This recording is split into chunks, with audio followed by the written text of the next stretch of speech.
200 godina dobijemo recimo bitke u ratu, a u miru i gubimo i poništavamo svu svoju žrtvu, svu svoju krv. Da li je srpska istorija stradalni put između klanja i oranja? Blago Jovović mi je bio velika inspiracija jer on je desničar, on je nacionalista. Pogledajte samo mature u Beogradu, to sam obratio pažnju. Svi igraju kola. Šta je nama danas Kosovo? Zašto danas postoji mnogo više bavimo recimo pitanje da li ćemo imati 72 plus 2 roda. A nekad se dogodi nešto na Kosovu, neki pogrom, se potpuno pravimo ljudi. Ćutanje saučešća. A mi se upravo, nažalost, nalazimo na granici.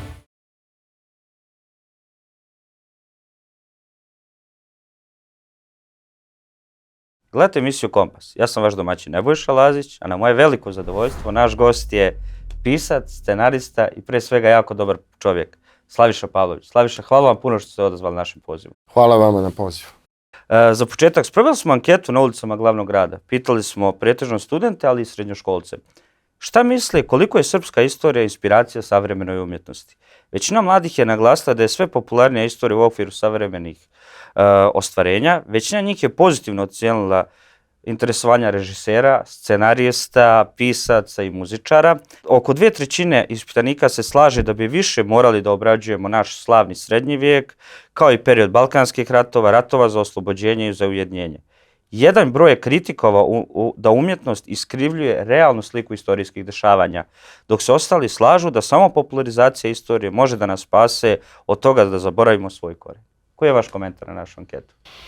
Pa tačno je da se u poslednjih, pa recimo to je počelo od serije Vuk Karadžić, koja je po mom mišljenju fenomenalna, jedna sjajna istorijska čitanka, koja bar treba jednom godišnje da se prikazuje na nacionalnoj televiziji.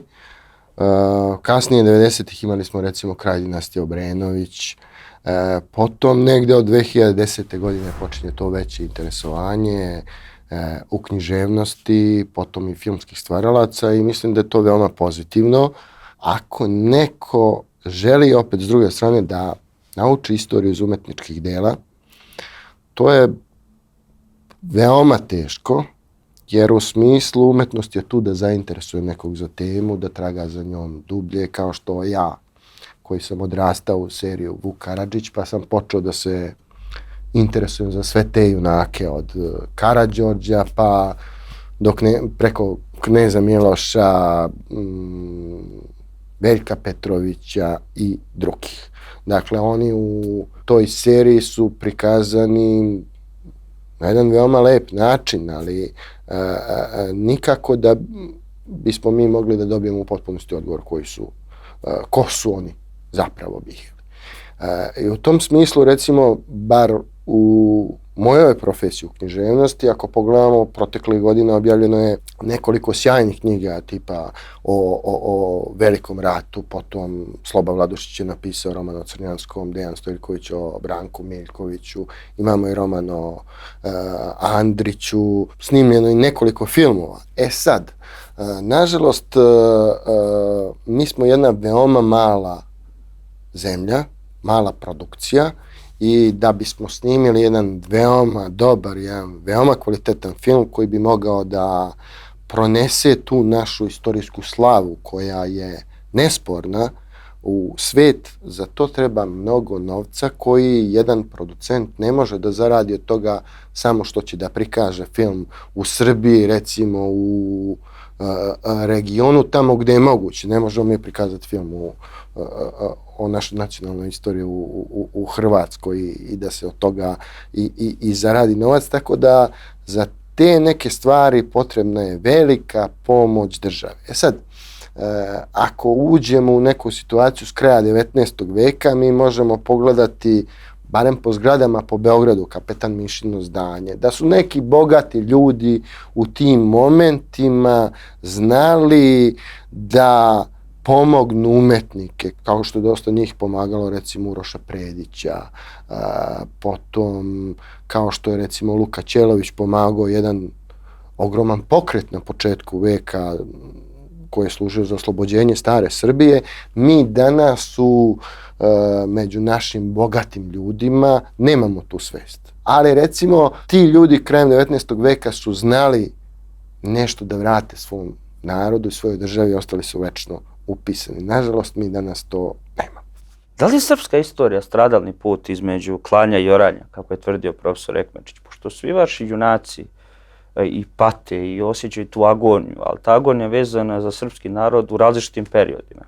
Postoji ona maksima, istorija se ponavlja, prvi put kao tragedija, drugi put kao komedija. Kod nas drugi put kao komedija se nikad ne ponavlja, kod nas je samo još veća tragedija i u tom smislu s profesorom se slažem, jer mi kad pogledamo samo modernu istoriju od prvog srpskog ustanka do danas, teško je i meni da dam neki odgovor na pitanje, jer 200 godina dobijemo recimo bitke u ratu, a u miru i gubimo i poništavamo svu svoju žrtvu, svu svoju krv, prolivenu i iznova dolazimo ponovo u iste situacije.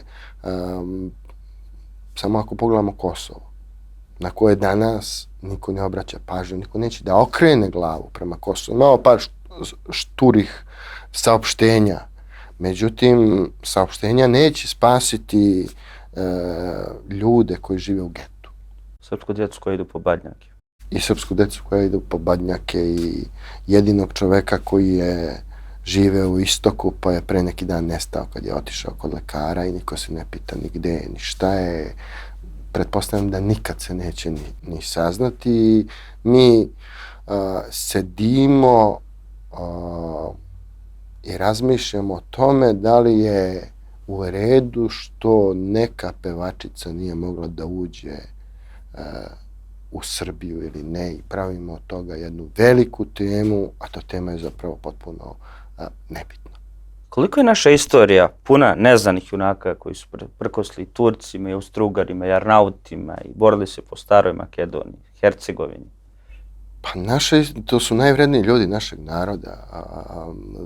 Sreća naša je što se uvek pojavi neki fanatik, pa makar ili kao istoričar, pa makar i kao istoričar istraživač i umetnik, pa uspe to negde da zabeleži. Ja se putujući po Srbiji zahvaljujući promocijama mojih knjiga, ja sam upoznao veliki broj ljudi, tih lokalnih istoričara koji prikupljaju arhive, šta je bilo u njihovom kraju, pronalaze ljude, gde su sahranjeni i tako dalje. I mislim da će to u budućnosti, ukoliko neke naše nove generacije budu bile bolje od nas, da će to njima značiti mnogo da urade sve ono što mi nismo uspeli. Recimo, dok sam izučavao lik i delo Jovana Dučića, našao sam na jedan detalj u njegovom dnevniku gde on kaže da je razgovarao sa diplomatom Vatikana i koji mu je rekao da oni poznaju dobro istoriju. Zahvaljujući tome što svaki njihov diplomata, svaki njihov sveštenik u tom momentu, to su 30. godine 20. veka, dužan je da vodi godišnji dnevnik i da piše i zapisuje sve o bitnim događajima za svoj kraj u kome se nešto dogodilo. Sve se to na kraju pohranjuje u neku arhivu i tu stoji kompletna istorija sveta. Nažalost, mi tako nešto nemamo. Nama je vrlo teško, mada to ima veze i sa ratovima na našim prostorima, ali vrlo je teško recimo da pronađemo naše pretke od pre 130-140 godina, delom što su nam pre toga Turci spaljivali crkve i crkvene knjige, potom što su okupatori koji su dolazili, a bilo ih je na svaki 20-30 godina, uradili, odnosno nastavili ono što su Turci radili, ali delom ima i naše krivice, što to nismo sačuvali i što nemamo to neko svoje narodno, porodično predanje da sačuvamo, jer ako uđemo u bilo čiju porodičnu istoriju, ona ide ne dalje od 3. ili 4. kolena.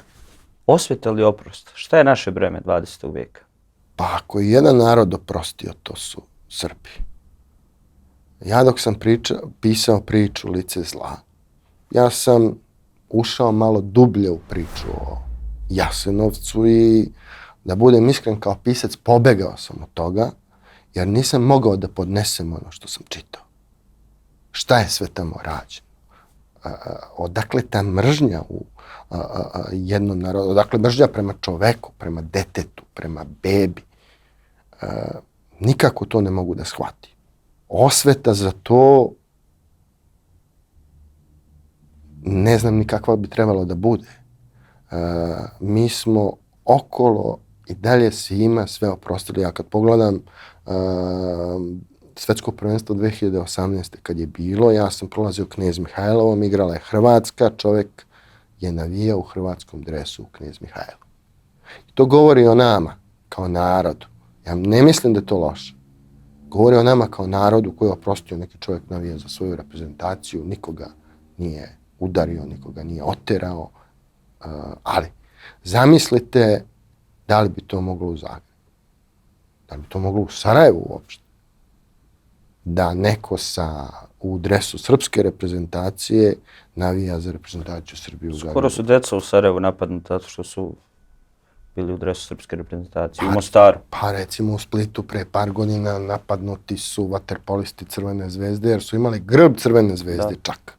Razlika jeste u tome, ako pričamo o osveti, mislim da srpski narod nije osvetoljubiv, još uvek je deo, bez obzira na neke pojedinci, ali kada govorimo o celom jednom narodu, srpski narod je ipak sačuvao taj svoj hrišćanski, svetosavski duh. Svetosavski mentalitet.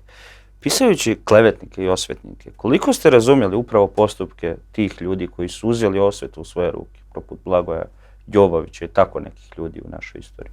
Blagoje Jovović mi je bio velika inspiracija jer ja sam kao hrišćanin, kada govorimo o osveti, apsolutno sam protiv toga, čak i iz pragmatičnih razloga.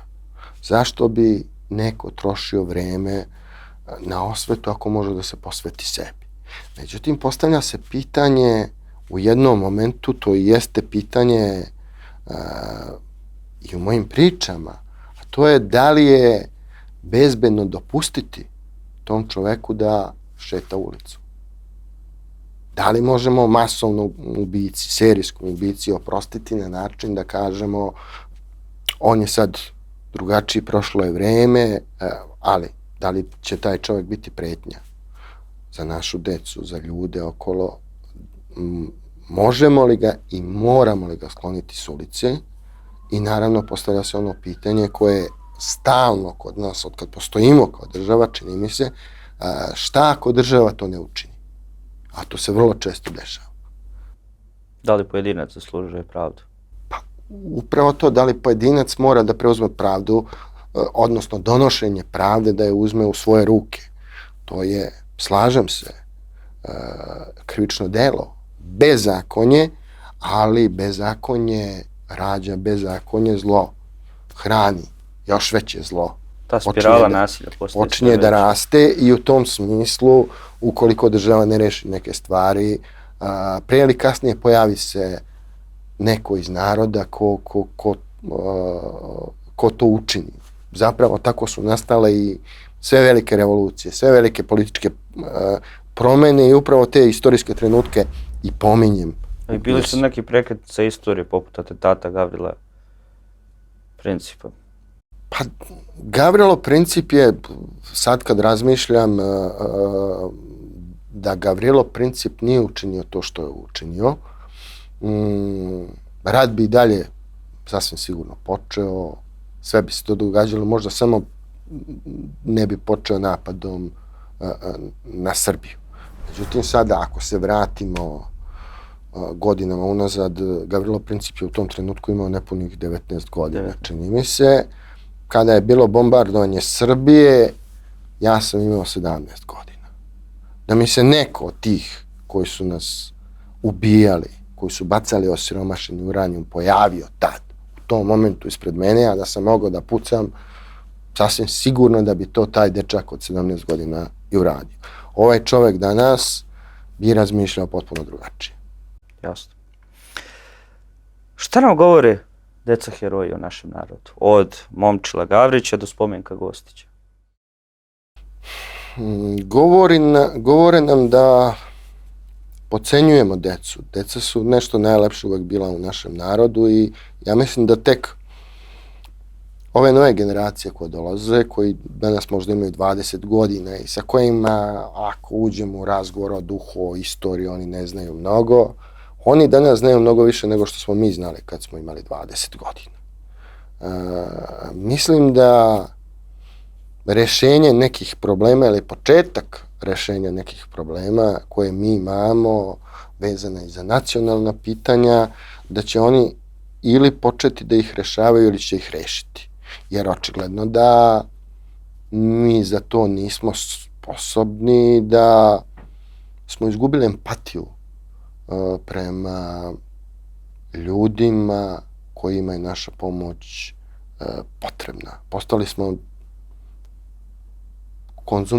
društvo konzumerizma.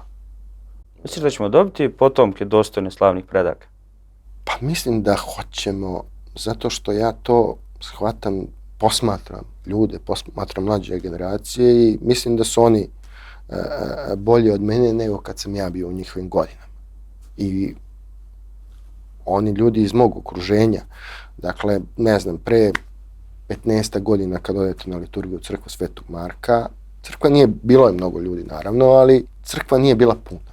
Sad je puna i to su sve ljudi koji su mlađi od mene, to su oni koji su imali veronauku u školi, koji nisu poput mene u prvom razredu učili da je Tito najbitniji, pa tek onda mama i tata, što je, priznajmo, besmisleno i ako ništa, oni će imati neko svoje mišljenje. I možda dođu do odgovora, možda dođu do rešenja, možda i ne, možda jednostavno završe ovu agoniju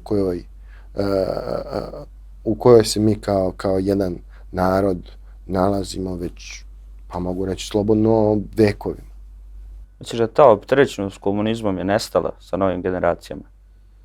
Pa kod nas je još uvek komunizam donekle prisutan u smislu sistema, u smislu želje za vođom i ako gledamo i sport i na terenu i u društvu kompletno. U bilo kom društvu. Mislim da ti mladi ljudi se ipak drugačije ponašaju, s druge strane mislim da nekako njihova međusobna druželjubivost je veća nego kod ranijih generacija, da se ponašaju kao tim, da su svesni toga i da koliko god su te društvene mreže loše i one su dobre u smislu da oni na taj način mogu da vide kako funkcioniše i svet, i istok, i zapad, imaju mnogo više informacija nego što smo mi imali, ako budu znali da razmišljaju, moći će to da iskoriste. Uostalom,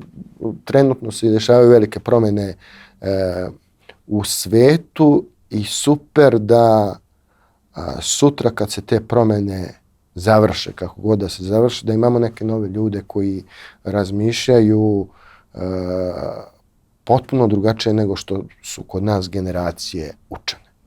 Da, moći da se odupru savremenim izazovima, zato što ja sam sam primijetio da posebno na TikToku, sad smo što se kaže, ovi mlađi od nas, mlađi od 30 godina, koriste to za popularizaciju istorije, ali za taj prkos, inat, jeste, mi smo Srbi, mi smo Kosovo je Srbija, ne postavljaju ta neka identitetska pitanja, što su pokazali eliti u Crnoj Gori, to su bile, mlađi ljudi su iznijeli tu revoluciju trobojki i svega.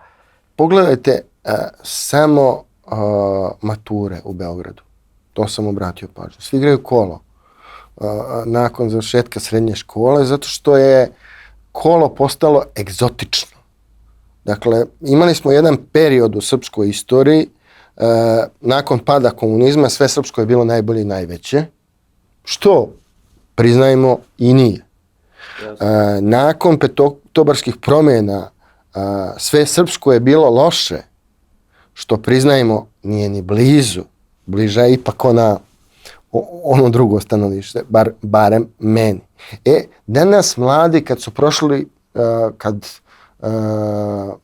su imali informacije i o jednoj i o drugoj ideologiji, oni je mnogo, čini mi se, mnogo bolje mogu da je sagledaju sa strane i onda streme ka onom šta osjećaju. Oni vide da, ne znam, Amerikanac voli svoju country muziku, da Amerikanac stavi svoju zastavu ispred svoje kuće. Kad putujete u Evropu, bilo koju evropsku zemlju, naravno kad prolazite kroz manja mesta, ljudi imaju svoju zastavu u dvorištu, na terasi. Kod nas kad to neko stavi, on je desničar, on je nacionalista, on je neko ko priziva rat, što je potpuno besmisleno. Kaže da je Kosovo, Srbija, da ga pitaju da li bi poginuo, da li bi bio željan prosipanja tuđe krvi i tako dalje. Mislim, lijepo se te etikete da se diskredituje. Da li bi ubijao tuđu decu? Da. Kao da je odbrana nekog naroda u getu, kao da je odbrana grobova, to je vrlo bitno. Grobovi su veoma rečiti. Grobovi su rečiti od ljudi. I vi kad pogledate na Kosovu kako skrnave grobovi, ne skrnave nego ruše. Preorali su groblja, da se vidi da tu, da se u budućnosti vidi da tu Srbi nikad nisu Slaviša, ali sad posjetili ste me ta paralela, ali isto su radili u Hrvatskoj, evo ja sam iz Federacije, tamo su isto uradili. Zbog čega ta potreba da se obračunaju sa mrtvima?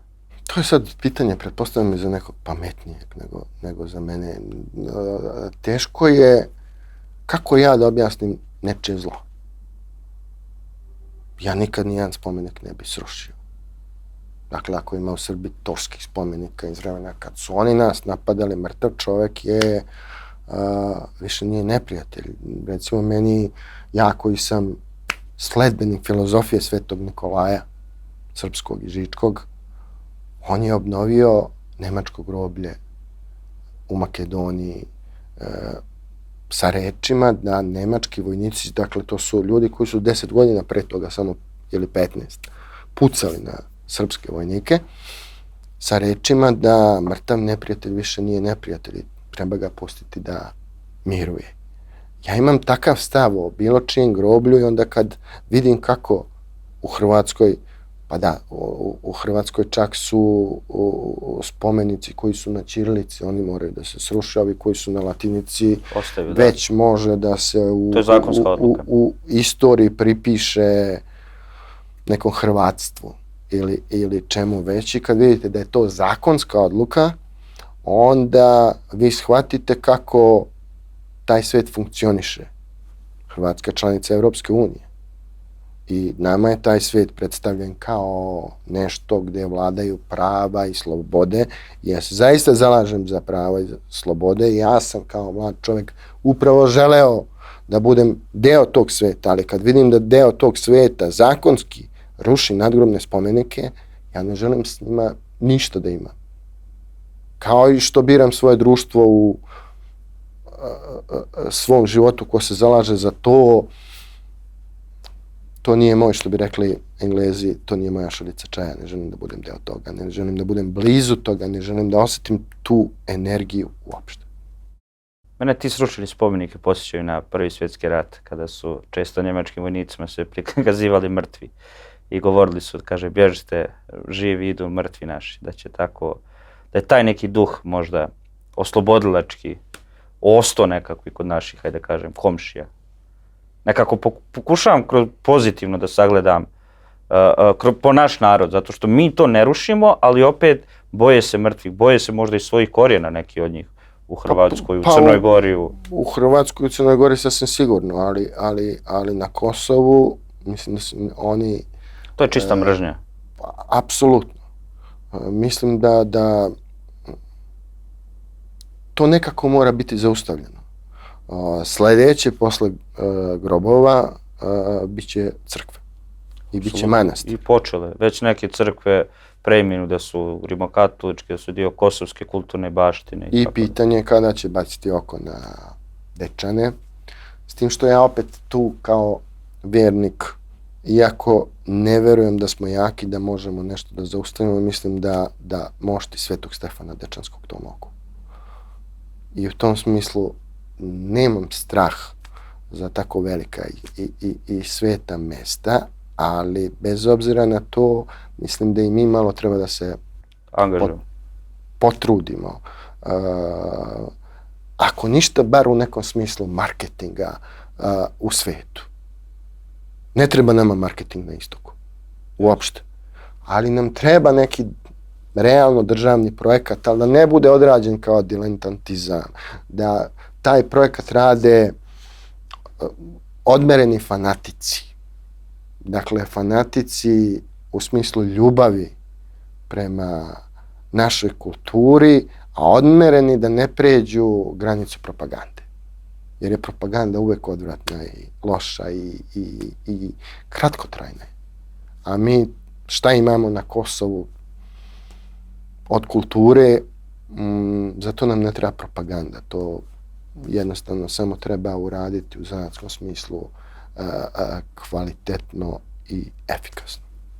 Vi u vašoj knjizi obrađujete i osvetnike Kosova i stare Srbije. Kako je bilo živjeti Mustafu Golubića, Voju Tankosića, Monaha Kalista? Gdje su njihove ideje danas kod nas? Pa sad za Mustafu Golubića je teško pronaći ideju, on je svoju ideologiju često menjao, mada ako posmatrate njegov život, on je nekako, kao i mnogi članovi te organizacije u kojoj on je bio, on je oteran u komunizam. Jer je to bila jedina opcija koja je mogla da se suprotstavi nekoj nepravdi ličnoj koju on doživio u tom momentu. Voja Tankosić, ja mislim da sam se ja proteklih, 10-15 godina sam živeo s njim.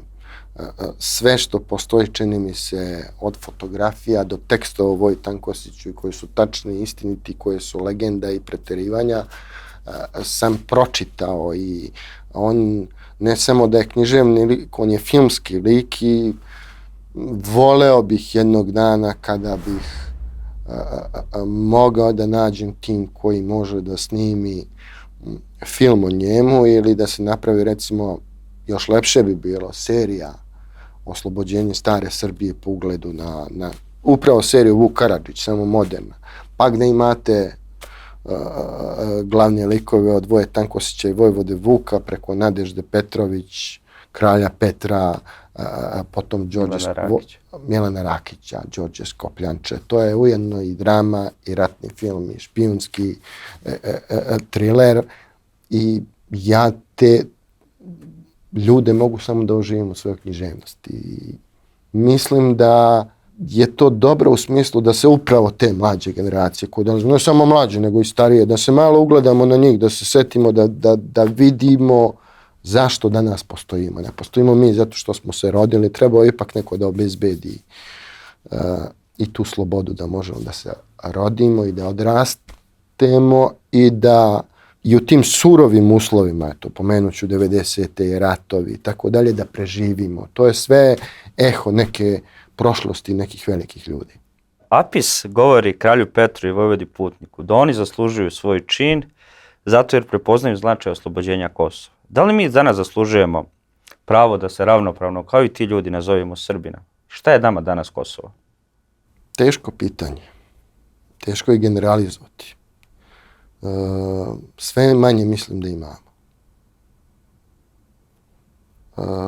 Nije u pitanju samo teritorija Kosova i Metohije, naravno da jeste, ali nije samo to u pitanju. U pitanju je naš odnos prema ljudima koji su dole ostali. Nikog nije briga za njih. Iako se ponašamo kao da jeste, iako smo,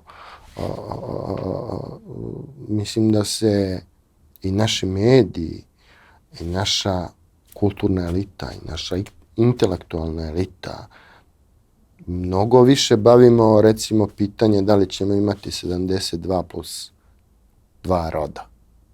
Da li nam je jezik ugrožen? Da li nam je jezik ugrožen, da li treba da ga menjamo, nego da li će neki ljudi da opstanu, da žive, u kakvim uslovima oni žive. Jer ako smo mi jedan narod i jedna država, mi smo valjda dužni da svaki deo svoje teritorije apsolutno pomažemo. Što bi rekao Aleksa Šantić, mene sve rane mog roda bole. Zašto, ako se tako ponašamo prema našim ljudima s Kosova, zašto neko iz drugog kraja Srbije, iz Beograda u ostalom, očekuje da sutra kad dođe do nekog problema, da se prema njemu neće tako ponašati. Dakle, ako nam sutra dođe do problema u bilo kom delu Srbije, mi već imamo matricu. Ignorisat ćemo, ne možemo protiv cijelog sveta. Šta to uopšte znači? Moguće da ne možemo da ratujemo protiv cijelog, ne moguće, nego sasvim sigurno. Možemo li išta da uradimo za te ljude? A nekad se dogodi nešto na Kosovu, neki pogrom, mi se potpuno pravimo ludi. Dakle, imamo jednu neku novu aferu. Priča o Severini. Ćutanje saučesništva.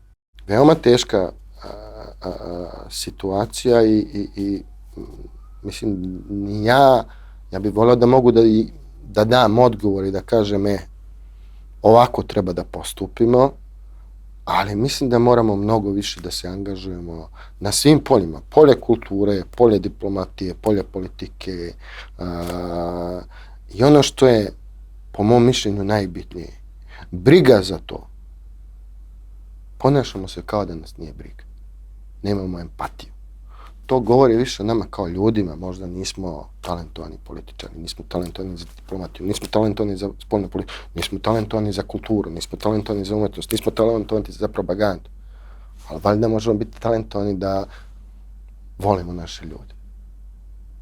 To zapravo nije ni pitanje talenta, to je pitanje srca. I to me brine. Koliko smo postali mi konzumeristi? Koliko su nas koštali idealiti u tranziciji? Da li je lični imetak postao jedini prihvatljivi nacionalizam, kao što kažu vaši likovi, Makso, Batke i Živko? Tranzicija je vrh ledenog brega. Dakle, mi imamo i komunizam u kome smo svi jednaki, prije toga ipak su neki jednaki. Ipak danas kad se govori o Jugoslaviji, govori se o nekoj idealnoj državi gdje se moglo spavati na klupi. Što se tiče bezbednosti u ovoj zemlji, i danas možemo da spavamo na klupi. Takva nam je, na svu sreću, još uvek kultura da, iako bi se nekom na toj klupi nešto desilo, to je nešto što je izolovano, što je slučajno, a nemamo ulične bande kao u nekim velikim gradovima, da se tako nešto dešava. Država u kojoj je nestalo, odnosno ukradeno toliko desetina hiljada beba i dalje nemamo tačan broj, ne može da bude dobra država. Nikako. Sve ostalo da je bilo idealno, to je neoprostivo. Onda su došle 90. gde imamo sankcije, gde nema robe u radnjama i gdje su ljudi jednostavno, mnogi bili primorani da se snalaze. Sad, neki su počeli da se snalaze mnogo dobro i da uživaju u tome, iako nisu ni obrazovani kao moj glavni lik. Onda u vremenu tranzicije jednostavno pojavio se neko koji im je omogućio da sve to što su stekli na jedan veoma čudan i neobičan način, da taj imetak pomnože sa 10 ili čak sa 100 zahvaljujući kupovini firmi za, ne znam, 5, 7 ili $10. Uz asistenciju politike. Apsolutno, pa bez toga ne može. I onda imamo proizvod jednog dijela veoma bogatih ljudi, ali bez duha. I to je ono što sam na početku emisije rekao. Krajem 19. veka pretpostavljam da i ljudi koji su i tad davali novac za kulturno-istorijske spomenike, umetnicima, da su i oni verovatno taj veliki, ogroman imetak stekli na isto tako neobičan način. Ali su imali tu svest da taj višak novca iskoriste za, kako bih to nazvao, da se iskupe. Za to i onda kad sagledamo, oni su i zaslužili zapravo taj novac jer su nešto vratili svom narodu, svojoj zemlji. Danas to nemamo. Danas pre imamo ulaganje novca neku veliku glupost, u zaluđivanje građana, u plasman nečega što je nepotrebno, u reklamiranje, ne znam, u reklamiranje nekog realitija koji ne mora čak i da bude reality, u diletantizam, čak u zanatskom smislu, recimo nekih filmova i nekih serija koje su snimljene, postavlja se pitanje samo zašto su snimljene i zbog čega, jer ne vrijede apsolutno ničemu. I ja, naravno, razumem i glumca i reditelja, to je njihov posao i oni zanatski svoj deo posla odrade, ali ne shvatam tu pobudu da se nešto pravi, a da to ništa ne vredi. Dakle, otišli smo malo dalje od umetnosti. Umetnost je ta koja traje. Koliko je teško biti scenarista u vrijeme šunda, banalnosti, clickbaita, senzacionalizma, a opet da ostavite taj umetnički trag? Pa u smislu filma, u scenarističkom smislu, taj umetnički trag teško ostaviti bez novca. I to je nešto što je, po mom mišljenju, uopšte ne zavisi od scenariste. Dobar scenario vrlo lako u nedostatku novca može da se pokvari. Loš scenario čak može i da se popravi. Tako da, što se toga tiče, nije to uopšte neki težak posao, jer ne postoji ni neka mogućnost da se briljira. Nema tu toliko, za jedan dobar film treba mnogo novca kod nas, i tu nije kriva država, prosto imamo 7 miliona ljudi koji mogu da pogledaju, potencijalni gledalci film. I onda tu je veoma teško za tako mali novac napraviti nešto što je kvalitetno. Ponuda i potražnja. Jer mi sad imamo priliku, evropski film, hollywoodski film, to su $100 miliona uložene u jedan film i sad parirati njima. Mislim da bismo mi mogli čak i da po tom nekom talentu i toj želji da im pariramo donekle, naravno, ali tu mora da bude baš ogroman novac. A mogu da zamislim šta bi se u ovoj zemlji dogodilo kada bi neko od države dobio tako ogroman novac, a recimo neko drugi ko je takođe podoban, a i onaj ko je nepodoban ne bi dobio novac. A moje mišljenje jeste da država treba da ulaže u to i da daje, ali da neko mora da garantuje, mada je teško umetnosti bilo šta garantovati, ali da neko mora da garantuje, ako ništa, onda zanatski dobro urađen projekat. Kad pričam o umjetnosti, ne mogu da vas ne pitam, zašto nevladin sektor prisvaja kulturu, umjetnost, nauku i kakvi su to ciljevi preumljenja srpskog naroda i mijenjanja identiteta, kulturoloških navika i ostalo? Pa to je suština. Prvo da se onog momenta kad ne znate ko ste, vrlo lako mogu da vas ubedim da ste nešto drugo. Jer vi ni sami ne znate. A ako znate ko ste, onda je to teško. I onda to je prva stvar koju treba promeniti, pa da sutra, kao što smo malo pregovorili o Kosovu, pa da sutra i kažemo za neki drugi deo, da to je jednostavno stvar prošlosti, da je to gotova priča, da je to završeno, da mi treba da se okrenemo ekonomiji, da je suština novac. Novac je vrlo bitan, novac mi svi volimo, svi želimo da ga zaradimo, ali on nikako ne može biti najbitniji. Jer koliko znam, mnogo više je plaćen ubica od lekara. Ali pretpostavljam da niko ne želi da mu dete bude ubica, ali želi da mu dete bude lekar. Tako isto treba posmatrati i državu i budućnost svoje države i ići ka tome. I u tom smislu, baš kad pogledate, što ste rekli, nevladine organizacije, dakle, oni se bave i jezikom i rodovima i savjetima šta treba i tako dalje. I onda imate jedan moment gde nevladina organizacija kaže da decu pre 18. godine ne smete krštavati, treba im dati pravo na izbor, ali smete da im menjate pol sa 5 godina, kada oni odluče.